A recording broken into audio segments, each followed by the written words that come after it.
অনেক দিন থেকে এই রাস্তাটা এরকম, কিন্তু কোনোভাবে এটা উদ্যোগ নিচ্ছে না এই রাস্তাটা পরিষ্কার করার জন্য। এই রাস্তাটা মেরামত যে করবো, আমার কর্তৃপক্ষের কোনো দায় দায়িত্ব বলতে কিচ্ছু নাই। আমরা কত যে অসুবিধা পাবে গাড়ি যেখানে চালাই, গাড়ি পাতি ভেঙে জায়গা, গাড়ির অসুবিধা হয়, গাড়ি ইঞ্জিনের বাম্পার ভেঙে জায়গা, রিক্সা পোল্ট্রি খায়। এখানে পরশু দিনে একজন প্রতিবন্ধী লোক রিক্সা দিয়ে যাইতেছে, পোল্ট্রি খায় পড়ে গেছে, প্রতিবন্ধী লোকটা পরে লোকজনের গাড়ি মিস্টা দৌড়ে যায়, পরে উদ্ধার করে ওখান থেকে। এই অবস্থায় চলছে। এই অবস্থায় যদি এইভাবে চলে আর কতদিন, দেশে মনে হয় কোনো কিছু নাই, দেখার মতো কোনো লোক নাই। আমার নাম রুহুল আমিন। আমরা অনেক কষ্টে আছি, মাজার আড্ডি মাড্ডি হঠাৎ করে ব্যথা পেয়ে যাই, গাড়ি থেকে মনে হয় উল্টি খেয়ে পড়তেছে, আমাদের অনেক ভয় লাগে।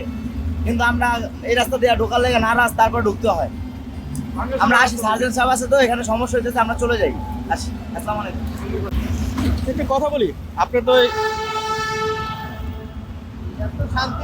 এই ভাঙা রাস্তা দিয়ে আসলেন, এটা আসলে রাস্তাটা কতটা চলাচলের জন্য নিরাপদ বলেন? মানে এই রাস্তা খুব খারাপ, যেটা ভাষায় কোনো বলা যাবে না।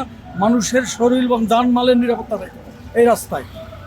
কতদিন যাবে এটা আজকের এই বর্ষার শুরু থেকে এইভাবে রাস্তাটা, কিন্তু এটা কোনো সরকারি প্রশাসন যারাই কর্মকর্তা আছে তারা এই ব্যাপারে কোনো গুরুত্ব নিচ্ছে না। এটা আমরা অনেকবার দেখছি, কিন্তু তারা কোনো গুরুত্ব নিচ্ছে না। এখানে যারা প্রশাসনিক দায়িত্ব আছে তারা কোনো এই ব্যাপারে কোনো দায়িত্ব নিচ্ছে না।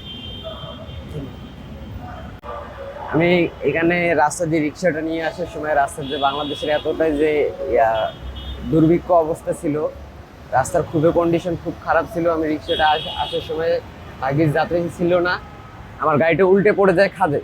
যদি যাত্রী থাকতো এতে যাত্রীর অনেকটা ক্ষতিও হতো। এখন আমারও গাড়ির অনেক ক্ষতি হয়েছে। এইভাবে বাংলাদেশের রাস্তা অনেক দুর্গতি।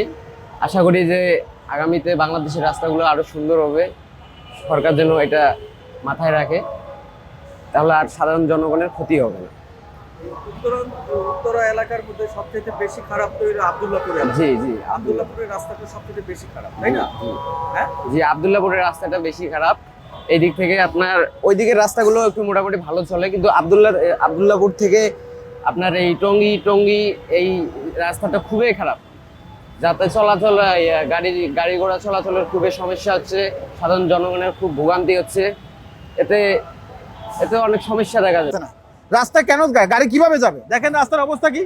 এই পানি বেঁধে রাস্তায় যেতে পারবে না, যে কোনো সময় গাড়ি একটা অ্যাক্সিডেন্ট হতে পারে। যদি একটা পানি হয়, বৃষ্টি হয়, জলবদ্ধতা হয়ে যায়, যে কোনো সময় একটা অ্যাক্সিডেন্ট হয়ে গেলে পুরো রাস্তা বিকল, কিছু করার নাই। এখানে খুব চরম অবস্থার ভোগান্তিতে আছি ভাই আমরা।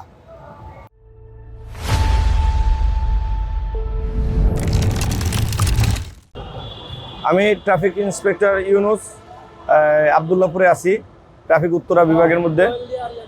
এই রাস্তার যে অবস্থা, এটা আমরা প্রায় 3 মাস ধরে, গত রমজানের ঈদের আগের থেকেই এই সমস্যা। ভারী বৃষ্টিপাতের পরে এই রাস্তাগুলি কোথাও হাঁটু পানি, কোথাও 2 ফিট 3 ফিট 2.5 ফিট পানি, 1.5 ফিট পানি হয়ে গেছে। এই কারণে রাস্তা বিভিন্ন জায়গায় খারাখন্দ হয়ে গেছে।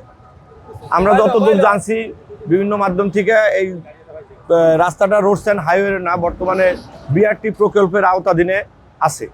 তাই তাদের সাথেও আমাদের যোগাযোগ হয়েছে কয়েক দফায়, যে এই রাস্তার অবস্থা তারাও মাপজোপ করছে, বিভিন্ন সময় আসার চেষ্টা করছে, কিন্তু পর্যাপ্ত ড্রেনেজ ব্যবস্থা না থাকায় এই পানি নামতেও পারতেছে না। এবং ওই পানি জমে থাকার কারণে গাড়ির যে বড় বড় গাড়ি, বাস, আপনারা জানেন যে উত্তরবঙ্গের কয়েকশো বাস ডেলি যাতায়াত করে, লক্ষ লক্ষ লোক ডেলি যাতায়াত করে সাধারণ মানুষ। এই বাসের চাক্কার হিটে এই রাস্তাগুলো ক্ষতিগ্রস্ত হয়ে গেছে। এই ক্ষতিগ্রস্ত হয়ে যাওয়ার পরে এখানে যেভাবে খারাখন্দ তৈরি হয়েছে, এখন প্রায়শই অ্যাক্সিডেন্ট হইতেছে। রুগী ঠিক মতন পরিবহন করতে পারতেছে না। এদিক দিয়ে মানুষজন আমাদের কাছে কমপ্লেন দিতেছে।